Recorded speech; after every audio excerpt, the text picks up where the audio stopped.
Today we're working on a brick garage and we're retrofitting it into a functioning office.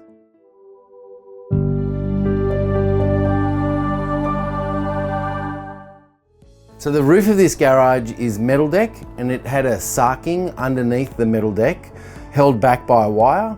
It's ended up getting quite moldy underneath on the top side, which is facing the actual metal deck. So there must be water getting under there, or the temperature differentials under there might assist and create some condensation. The walls are just a brick veneer construction. Sitting on top of these brick pillars, we've got these metal beams going across, which the metal deck roof is sitting on top. So we're going to be spray foaming the underside of the metal deck roofing and make a good connection to the brick facade around the whole perimeter of this garage. So that should improve the airtightness of the garage as well as the overall insulation consistency of the garage as well. So we've just pulled off the majority of the sarking from the underside of the metal deck roof.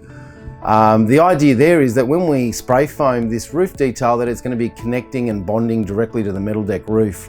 These windows, they're aluminium windows that are going to be replaced with double glazing units. So once the spray foam is in place, we're going to be running all of our battens in, as well as all of our electrical and water services that may be required in here. And then we'll be finishing off the garage internally with a plaster finish. So for the last few years, this garage has been used for storage. There's also quite a few issues that are wrong with the roof that we've had to get sealed up, and we've given the roof a nice paint coating to ensure that it's going to have a decent life after this has been fitted out. So the flashing on the side of this garage had to be replaced. There were a few holes going through the roof here, which we've had to remediate and resolve. Also, the back gutter was in really bad condition. That's been replaced as well. We've put in a gutter guard there to stop leaves sitting in there and assisting the gutter from rusting out from the inside out. So the plan is that this roof is going to get around about 5 kilowatt of solar panels after we've retrofitted the inside of the garage. So we've just offloaded all of this stuff out of the garage under the carport so that Nash can start spray foaming.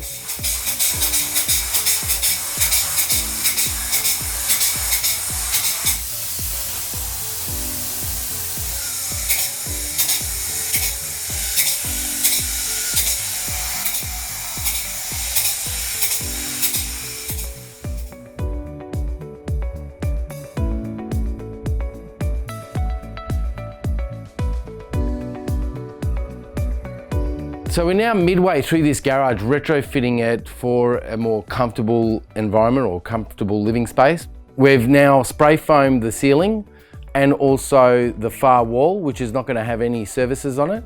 And we're now moving forward with battening out a wall, getting ready for the new windows to come through, where we're going to get rid of these aluminium framed single glaze windows and move forward with placing those with the double glaze unit.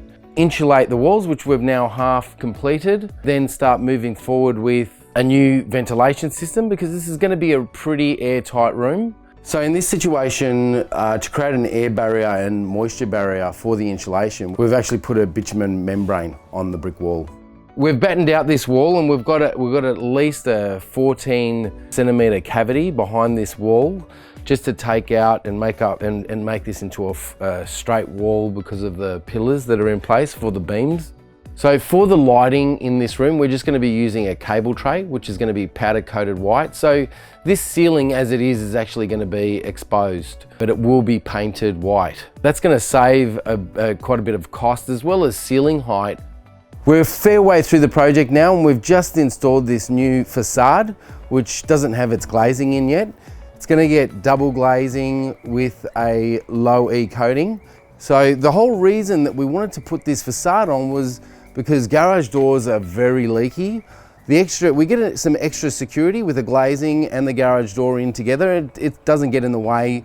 We can leave the garage door open and we can still get a really good building envelope with this facade in place. So let's go inside and have a look at some of the other things that have been finished up. So we've put in just some foam board in the little nooks and crannies. All of the framing is now completely finished and the electrical and data has been installed. We've put in a little bit of extra electrical and data to make sure that we're covered and we don't have to upgrade anything going down the track and destroy my perfect insulation installation. The hole for the ventilation system has been put in place, but we still need to make that airtight. So the ventilation system in this room is going to be a standalone system and it's centralized. But what it actually does is it moves around about 70 litres a second and it runs 24/7. It does filtration, energy recovery, provides you a much better level of CO2 inside this envelope. We're going to be actually exhausting air from one side of the garage, which is going to be just over here in this corner.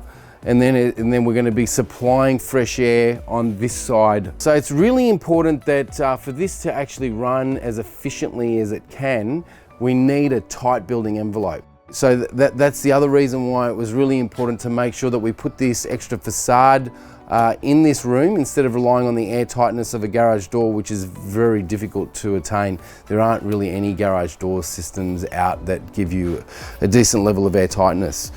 If you were going for a garage or a high-performing garage without putting some sort of a facade system in place, it can work as well. It can work quite well from trying to get this environment as comfortable as possible, but there wouldn't be any need to put a ventilation system in place.